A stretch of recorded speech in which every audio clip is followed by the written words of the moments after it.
as the sun climbed higher in the sky, painting the savannah in hues of gold. The herds of zebras, gazelles, and wildebeests scattered in growing numbers. On a rocky cliff overlooking the vast expanse stood a lion whose every step echoed with power. His name was Scarface. His once white fur was now a tapestry of silver, a testament to a life well fought, a life well lived. His left eye, a piercing emerald green, was forever lost beneath a jagged scar that stretched from his temple to his snout, and when he roared, the very earth trembled beneath his paws. Part 2 ended with Scarface standing on this same rocky cliff, his scar glowing in the sunlight, his roar echoing across the savannah. Now he surveyed his kingdom, a vast expanse of golden grassland dotted with acacia trees under a sky the color of melted butter. This was his domain. He had claimed it after a fierce battle, driving out the previous king and taking his place as the undisputed ruler. But no sooner had he settled in than a dark shape appeared on the horizon, striding purposefully towards him. It was a lion, a young lion with a thick, luxurious mane that rippled like waves crashing on the shore. As he drew closer, his features hardened into a mask of resolve. His eyes narrowed into slits that glinted with ambition and hunger for power. Behind him, several lionesses moved like shadows, their lithe bodies weaving effortlessly through the tall grass. They were his pride, and together they approached Scarface's rocky perch. The young lion was a challenger, one who had watched Scarface's rise to power with envy and resentment. For years, he had bided his time, waiting for an opportunity to claim the throne for himself. And now, with Scarface aging and weary from battles, he saw his chance. As the two prides faced off,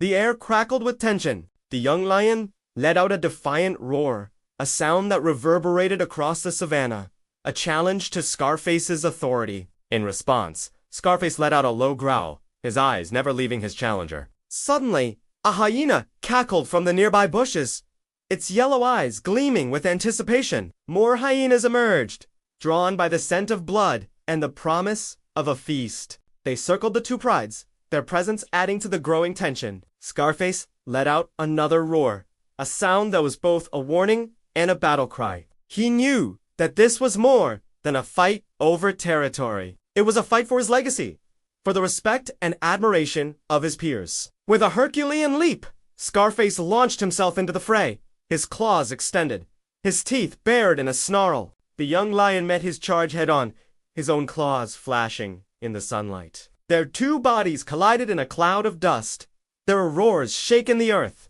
For a moment, all was chaos.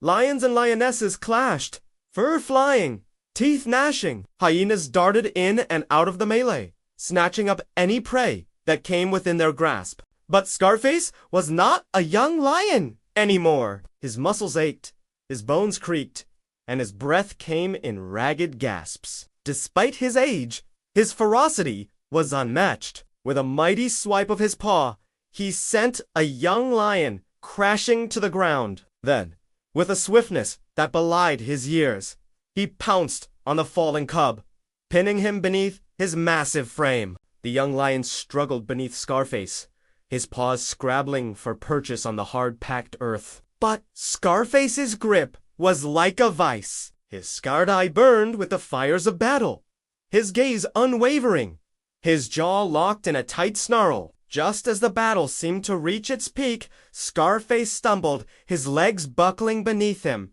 The young lion saw his opportunity and lunged, his teeth flashing like daggers in the sun. As the young lion closed in for the kill, a surge of memories flooded Scarface's mind. He remembered the countless battles he had fought, the victories that had made him a legend, the defeats that had tempered his spirit. He thought of his fallen comrades, their sacrifices, their bravery, and he thought of his pride, of the responsibility he carried for their survival. And then he remembered why he was a lion, a predator, the king of the savannah. With a last surge of adrenaline, Scarface threw himself forward, knocking the young lion off balance. In that split second, everything changed. In a move that defied his years, Scarface pinned the young lion beneath him, his massive paws digging into the soft earth, his claws extended, his teeth bared in a victorious snarl. The air was filled with the sounds of exertion, the thud of heavy bodies, the rasp of breath, the snap of teeth.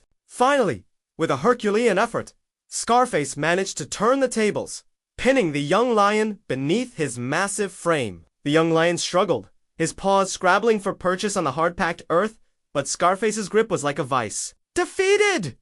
The young lion submitted, his head bowed, his tail tucked between his legs. The remaining members of his pride, sensing the futility of the fight, had already retreated into the tall grass, their heads down, their tails between their legs, as the sun dipped below the horizon, casting long shadows across the savannah. Scarface stood atop the rocky cliff, his head held high, his mane flowing in the evening breeze. The hyenas, their feasting over, had slunk away into the darkness, their presence a fading memory. And then he began to roar, a sound that was both a victory cry and a warning to any who would challenge his rule. His roar echoed across the savannah, carrying with it the weight of his years, the wisdom of his battles, the strength of his spirit. As the sky turned crimson with the setting sun, Scarface lifted his head and roared again, his voice echoing across the plains. And in that moment,